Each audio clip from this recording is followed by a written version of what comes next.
सूर्योर्यमा भगत्वष्टा पूषार्कः सवितारविः गभस्तिमानजः कालो मृत्युर्धाता प्रभाकरः पृथिव्यापश्च तेजश्च खं वायुश्च परायणम् सोमो बृहस्पतिः शुक्रो बुधो अंगारक एव च इंद्रो विवस्वमान् दीप्तांशुः शुचिः शौरिः शनैश्चरः ब्रह्मा विष्णुश्च रुद्रश्च स्कन्दो वरुणो यमः वैद्युतो जाठरश्चाग्निर्रैन्धस्तेजसां पतिः धर्मध्वजो वेदकर्ता वेदांगो वेदवाहनः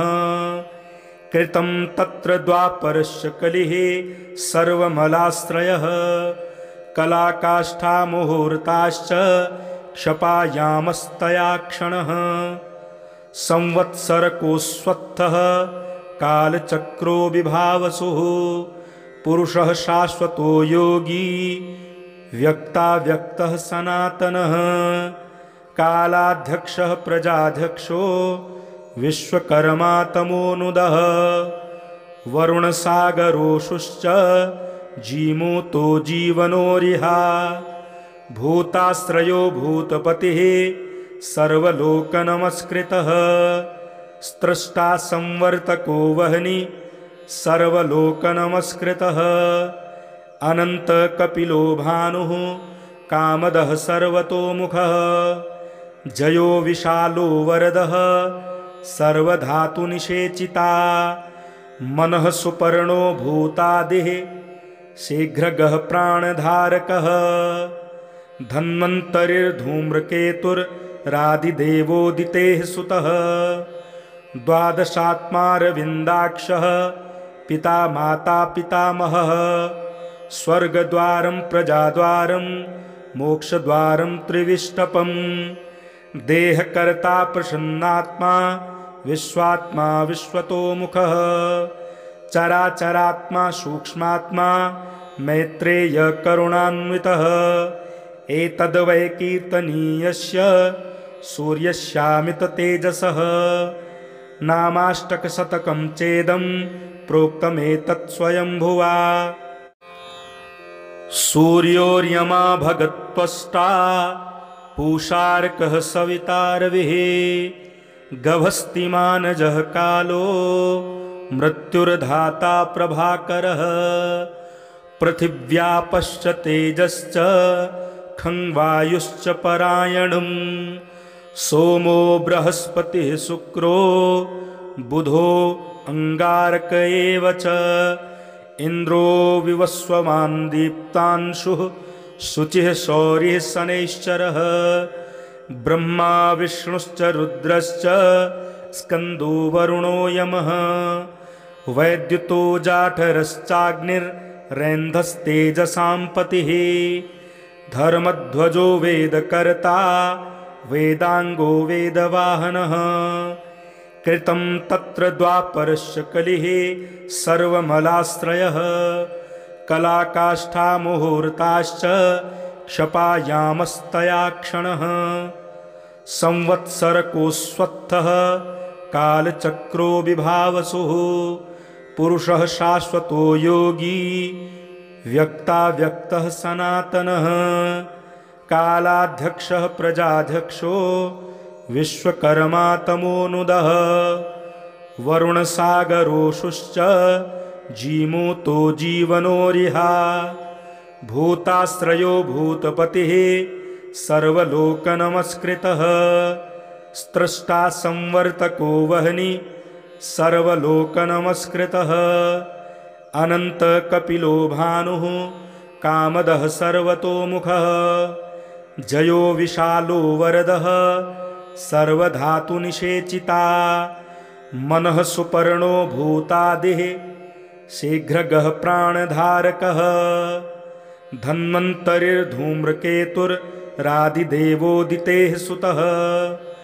द्वादशात्मारविन्दाक्षः पिता माता पितामहः स्वर्गद्वारं प्रजाद्वारं मोक्षद्वारं त्रिविष्टपं देहकर्ता प्रसन्नात्मा विश्वात्मा विश्वतोमुखः चराचरात्मा सूक्ष्मात्मा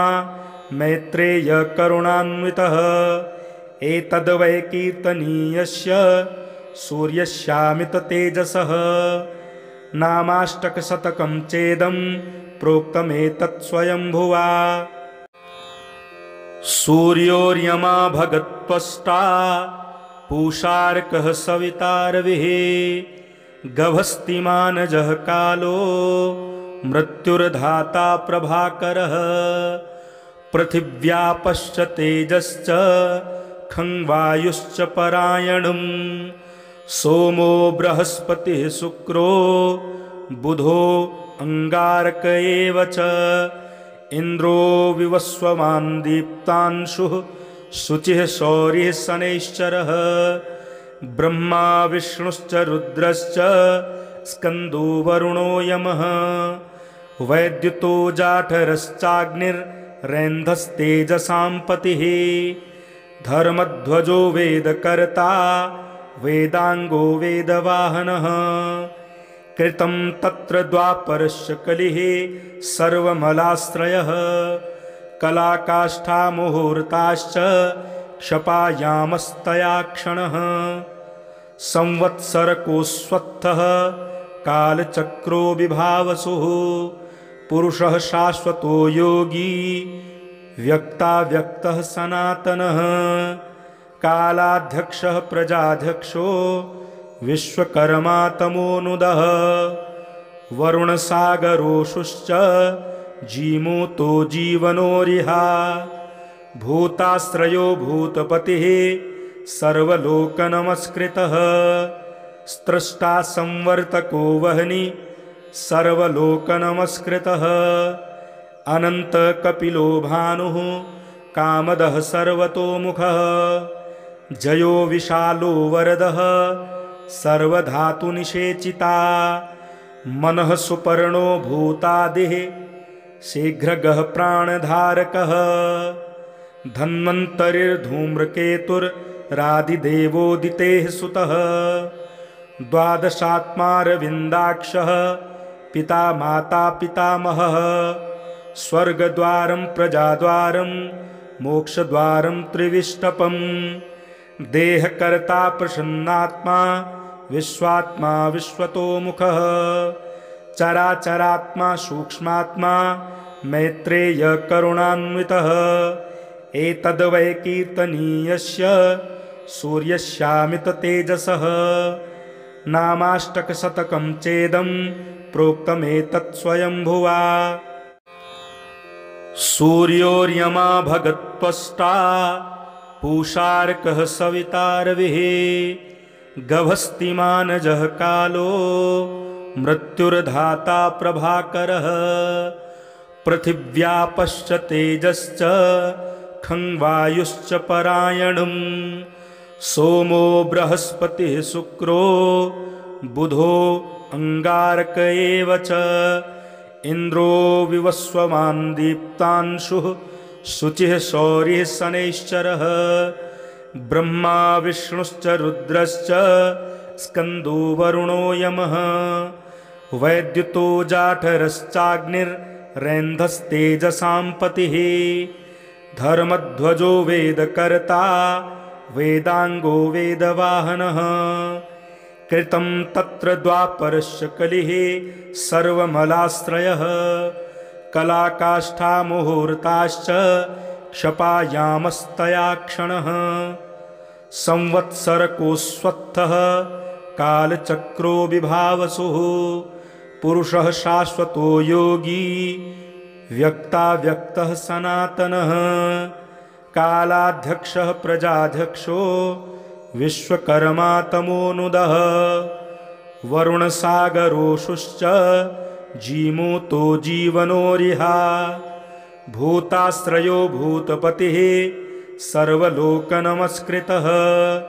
स्त्रष्टा संवर्तको वह्नि सर्वलोकनमस्कृतः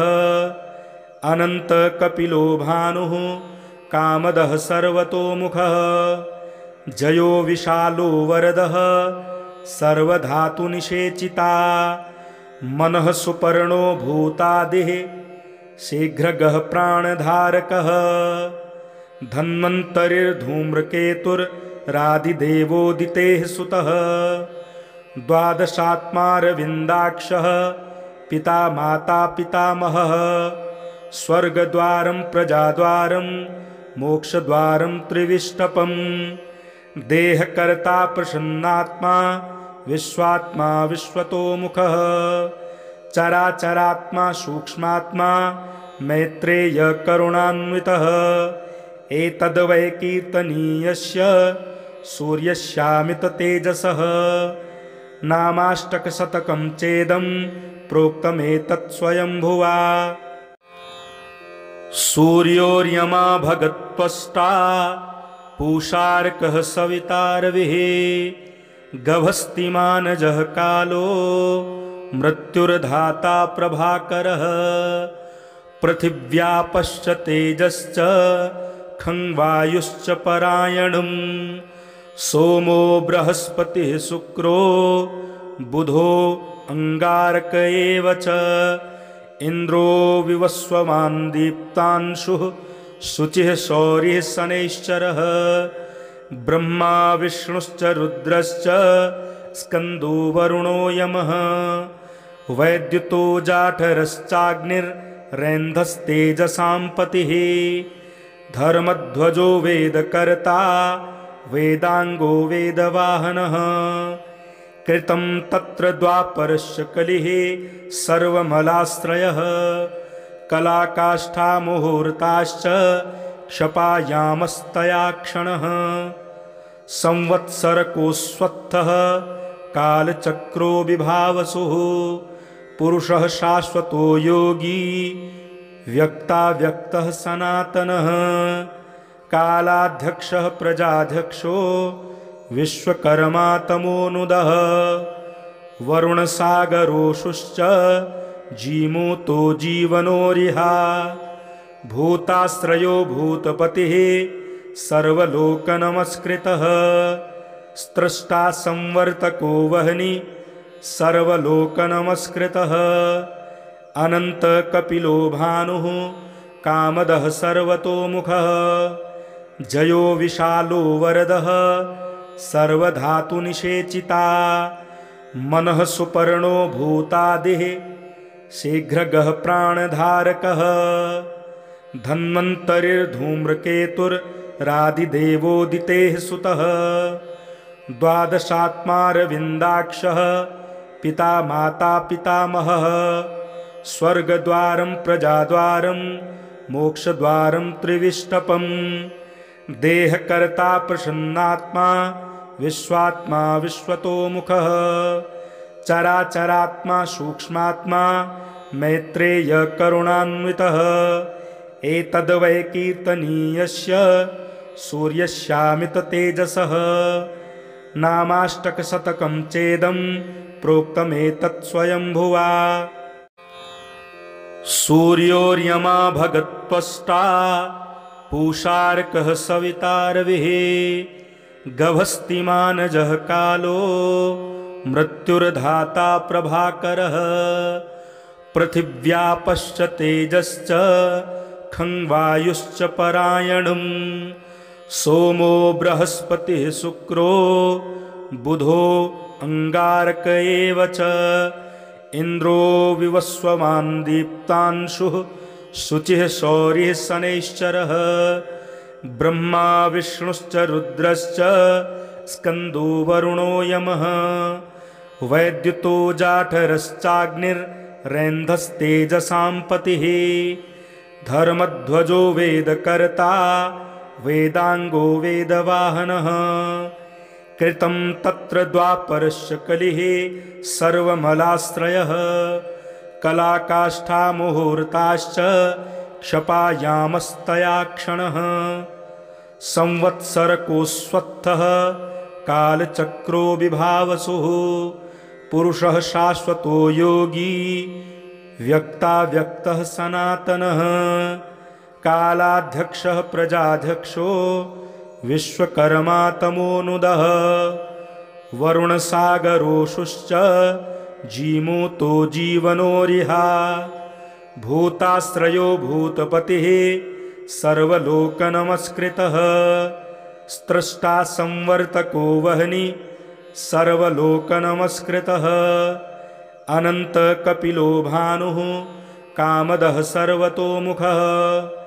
जयो विशालो वरदः सर्वधातुनिषेचिता मनः सुपर्णो भूतादिः शीघ्रगः प्राणधारकः धन्वन्तरिर्धूम्रकेतुरादिदेवोदितेः सुतः द्वादशात्मारविन्दाक्षः पिता माता पितामहः स्वर्गद्वारं प्रजाद्वारं मोक्षद्वारं त्रिविष्टपं देहकर्ता प्रसन्नात्मा विश्वात्मा विश्वतोमुखः चराचरात्मा सूक्ष्मात्मा मैत्रेय करुणान्वितः एतद्वै कीर्तनीयस्य सूर्यस्यामिततेजसः नामाष्टकशतकं चेदं प्रोक्तमेतत् स्वयंभुवा सूर्योर्यमा भगत्वष्टा पूषार्कः सवितारविः गभस्तिमानजः कालो मृत्युर्धाता प्रभाकरः पृथिव्यापश्च तेजश्च खंवायुश्च परायणं सोमो बृहस्पतिः शुक्रो बुधो अंगारक एव च इंद्रो विवस्वमान् दीप्तांशुः शुचिः शौरिः शनैश्चरः ब्रह्मा विष्णुश्च रुद्रश्च स्कन्दो वरुणो यमः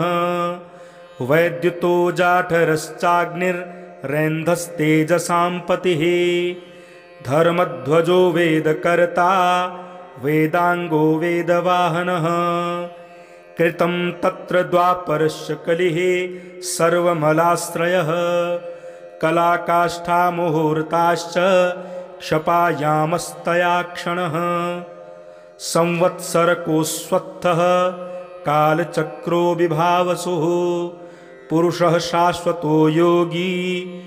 व्यक्ताव्यक्तः सनातनः कालाध्यक्षः प्रजाध्यक्षो विश्वकर्मा तमोनुदः वरुणसागरोषुश्च जीमूतो जीवनोरिहा भूताश्रयो भूतपतिः सर्वलोकनमस्कृतः स्रष्टा संवर्तको वह्नि सर्वलोकनमस्कृतः अनंत कपिलो भानुः कामदः सर्वतोमुखः जयो विशालो वरदः सर्वधातुनिषेचिता मनः सुपर्णो भूतादिः शीघ्रगः प्राणधारकः धन्वन्तरिर्धूम्रकेतुरादिदेवोदितेः सुतः द्वादशात्मारविन्दाक्षः पिता माता पितामहः स्वर्गद्वारं प्रजाद्वारं मोक्षद्वारं त्रिविष्टपं देहकर्ता प्रसन्नात्मा विश्वात्मा विश्वतोमुखः चराचरात्मा सूक्ष्मात्मा मैत्रेय करुणान्वितः एतद्वै कीर्तनीयस्य सूर्यस्यामिततेजसः नामाष्टकशतकं चेदं प्रोक्तमेतत् स्वयंभुवा सूर्योर्यमा भगत्वष्टा पूषार्कः सवितारविः गभस्तिमानजः कालो मृत्युर्धाता प्रभाकरः पृथिव्यापश्च तेजश्च खंवायुश्च परायणं सोमो बृहस्पतिः शुक्रो बुधो अंगारक एव च इंद्रो विवस्वमान् दीप्तांशुः शुचिः शौरिः शनैश्चरः ब्रह्मा विष्णुश्च रुद्रश्च स्कन्दो वरुणो यमः वैद्युतो जाठरश्चाग्निर्रैन्धस्तेजसां पतिः धर्मध्वजो वेदकर्ता वेदांगो वेदवाहनः कृतं तत्र द्वापरस्य कलिः सर्वमलाश्रयः कलाकाष्ठामुहूर्ताश्च क्षपायामस्तया क्षणः संवत्सरकोऽस्वत्थः कालचक्रो विभावसुः पुरुषः शाश्वतो योगी व्यक्ताव्यक्तः सनातनः कालाध्यक्षः प्रजाध्यक्षो विश्वकर्मा तमोनुदः वरुणसागरोषुश्च जीमूतो जीवनोरिहा भूताश्रयो भूतपतिः सर्वलोकनमस्कृतः स्रष्टा संवर्तको वह्नि सर्वलोकनमस्कृतः अनन्तकपिलो भानुः कामदः सर्वतोमुखः जयो विशालो वरदः सर्वधातुनिषेचिता मनः सुपर्णो भूतादिः शीघ्रगः प्राणधारकः धन्वन्तरिर्धूम्रकेतुरादिदेवोदितेः सुतः द्वादशात्मारविन्दाक्षः पिता माता पितामहः स्वर्गद्वारं प्रजाद्वारं मोक्षद्वारं त्रिविष्टपं